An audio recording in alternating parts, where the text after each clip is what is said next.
Bonjour, au Conseil des ministres ce matin, un dossier urgent, l'aide humanitaire aux Kurdes. Cette nuit, George Bush a annoncé l'installation de plusieurs camps au nord même de l'Irak, et cela pour sauver les populations qui se sont réfugiées dans les montagnes.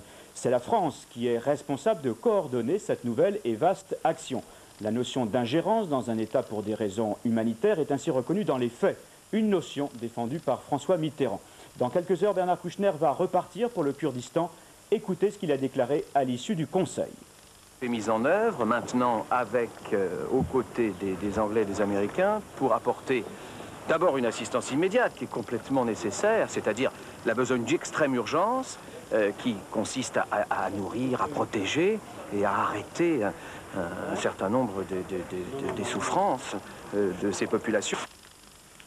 Selon l'Élysée, 5 ou 6 camps de réfugiés seront installés. Ils pourront accueillir environ 60 000 personnes et 180 militaires français sont déjà prêts à quitter la France pour se rendre sur le terrain. Selon François Mitterrand, tout temps gagné est une bonne chose.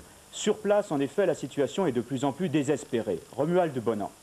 Décision surprise annoncée cette nuit à Washington, les États-Unis, appuyés par la France et la Grande-Bretagne, vont installer 5 ou 6 camps d'assistance pour plus de 300 000 réfugiés kurdes. Des lieux de protection, de soins et de subsistance installés en faible altitude dans les plaines nord-irakiennes. Il s'agit là d'une mission provisoire et strictement humanitaire, indique-t-on à la Maison-Blanche, et en aucun cas une zone d'occupation de l'Irak, conformément à la résolution 668 de l'ONU. De leur côté, les forces militaires présentes en Turquie ont déjà commencé à se déplacer vers l'Irak pour se préparer à la mission.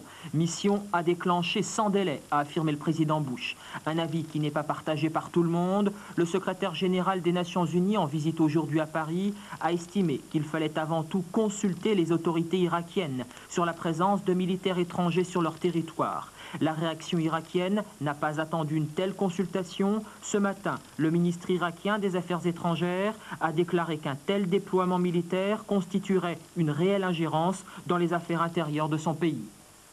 Et puis un autre cri d'alarme, cette fois c'est celui de Mikhail Gorbatchev aux Japonais. Dans son discours devant le Parlement, le numéro 1 soviétique a demandé en effet une aide économique pour, je le cite, sauver son pays. Mikhail Gorbatchev a également proposé une conférence sur la sécurité en Extrême-Orient, une conférence qui réunirait les États-Unis, le Japon et l'URSS. Et à propos de son concurrent direct, Boris Yeltsin, nous venons d'apprendre que le président de la Fédération de Russie pourra rencontrer le président François Mitterrand cet après-midi à l'Élysée. Sur la Côte d'Azur, c'est toujours l'inquiétude. Les spécialistes estiment qu'il sera difficile d'éviter qu'une partie de la nappe de pétrole qui dérive depuis l'Italie n'atteigne la France. Cette nappe se trouve maintenant à moins de 50 km de la frontière, portée par un courant marin. Mais il faut rester prudent, tout dépend maintenant de la direction des vents.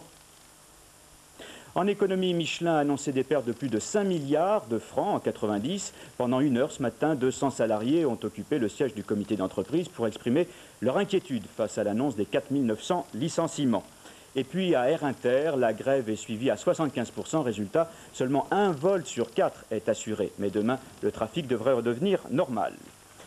Dans le New Jersey, aux États-Unis, George Foreman, l'ancien champion du monde de boxe, a expliqué dans une conférence de presse pourquoi il avait décidé de remonter vendredi sur le ring. Pour une noble cause, il s'agit de financer un centre de jeunes en difficulté près de Houston. Un pari difficile, son dernier combat remonte à 17 ans, mais la cause en vaut sûrement la peine.